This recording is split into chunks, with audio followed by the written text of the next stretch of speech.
Hi, John. Hi. Hi. How important have the good reviews for Queen of Denmark been for you?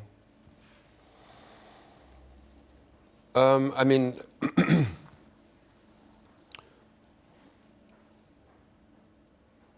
professionally, they've been very important. You know, career-wise, it's opened up a lot of doors for me and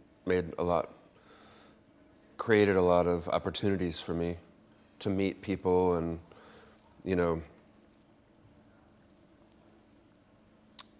continue to be able to do this as a career, something that I earn money from, you know. So, and that way they've been very important. And it strokes your ego too, you know. It makes you feel like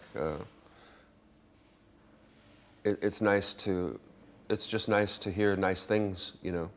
But at the same time, I'm always aware that just because people like you one day, it doesn't mean they will like you the next day.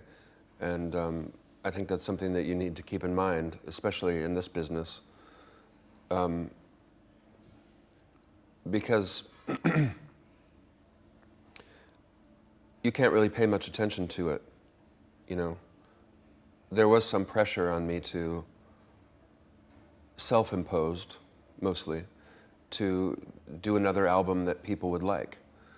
So I had to actively remind myself every day to completely ignore that, because you can't be thinking about what other people think, or how people are going to react to certain things. You just have to do what you want to do, and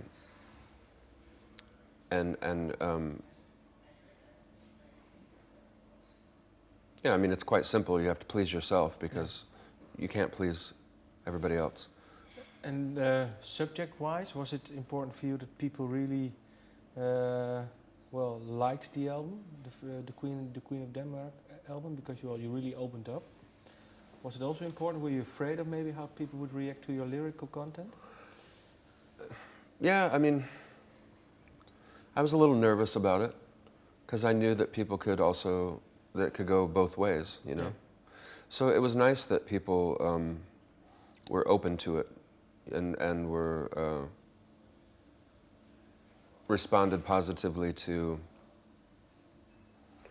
the lyrics, you know. But I think I make it easy for people to respond positively to the lyrics because I build a lot of humor and black humor and things into the lyrics to make it easier to deal with a lot of the content. And I mean, that's how I've lived my life too. I do that on a daily basis. It's not really necessarily as much a conscious thing as pretty much the way I've lived my life always. You know, that was always my default setting, going to humor to get through difficult situations. Why? How come? Well, because if you can get people to laugh, then maybe they won't attack you, you know. I think that was subconsciously the thought when I was younger. Yeah. If you can get people to laugh, then maybe they will leave you alone, or maybe they'll like you. Because everybody loves to laugh, you know. Even people who say that they don't love to laugh, they're lying. I don't know that many people that say they don't love to laugh, but everybody loves to laugh, and I think I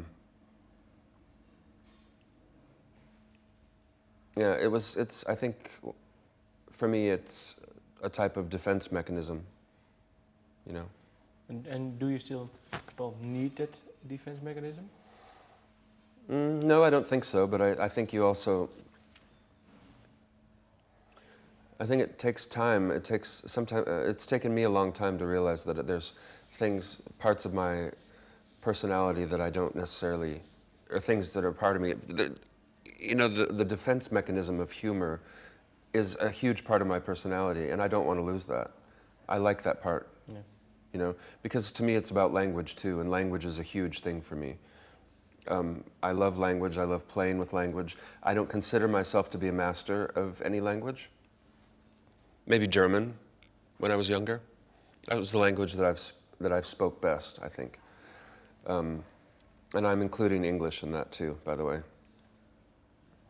But as the years have progressed, you know, my English has improved.